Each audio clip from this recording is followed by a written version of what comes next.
આપણે જાણીએ છીએ કે આપણા રાજ્યમાં જે સર્વાંગી વિકાસ થઈ રહ્યો છે અને ખાસ કરીને કચ્છ જિલ્લામાં જે ટુરિઝમ અને ઔદ્યોગિક વિકાસ થઈ રહ્યો છે, ત્યારે આંતરરાષ્ટ્રીય સરહદ ધરાવતો જિલ્લો હોવાથી અહીંયા કોઈ એવા બનાવ ના બને કે જે ડોક્યુમેન્ટ, કોઈ ફરજી ડોક્યુમેન્ટના આધારે કોઈ વ્યક્તિ અહીંયા ઘૂસણખોરી કરે અથવા તો બીજી કોઈ પણ પ્રવૃત્તિ કરે.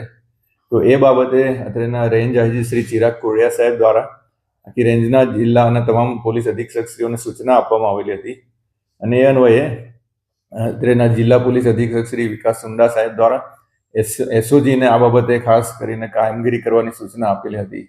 ને એમાં એસઓજીના પીઆઈ છે જે શ્રી એડી પરમાર, એમને એક ખાનગીરાએ બાતમી મળેલ હતી કે એક વ્યક્તિ જે વિદેશમાં નોકરી જવા માટે જે સર્ટિફિકેટ લેવાનું હોય, મેડિકલ સર્ટિફિકેટ, એમાં એ પોતે અનફિટ હતા. એટલે એમણે કોઈ ફિટ વ્યક્તિનો ફોટો પાસપોર્ટમાં ફિટ કરીને અને એના જ પછી આધાર કાર્ડમાં પણ એનો ફોટો ફિટ કરીને અહીંયા આવેલ છે. તો એ બાતમી આધારે એમણે પોતાની સમગ્ર ટીમ સાથે વર્કઆઉટ કરીને એક સંજય લુહાર નામની એક વ્યક્તિની ધરપકડ કરી છે અને એમની પાસેથી એક પાસપોર્ટ મળી આવે છે. આ સંજય જે છે એ પોતે ફિટ છે, પણ એ જેના વતી આવેલા છે, એ જેનું નામ છે એ પાસપોર્ટમાં એ વ્યક્તિ અલગ છે. એટલે એ બાબતે ગુનો રજીસ્ટર કરીને એમને હસ્તગત કરવામાં આવેલા છે. તો આ કેસમાં તમામ દિશામાં તપાસ કરવામાં આવશે. સૌપ્રથમ તો આ કોનો ઓરિજિનલ, કોનો પાસપોર્ટ છે એ વ્યક્તિનો, પછી આ ફોટો કેવી રીતે બદલ્યો, આધાર કાર્ડમાં પણ કેવી રીતે બદલ્યો, કઈ પદ્ધતિથી બદલ્યો, કયા સાધનો વાપરવામાં આવેલા, અને એ સિવાય બીજી કોઈ પણ એજન્સીઓ આની સાથે ઇન્વોલ્વ છે કે કેમ, એ તમામ દિશામાં તપાસ કરવામાં આવશે.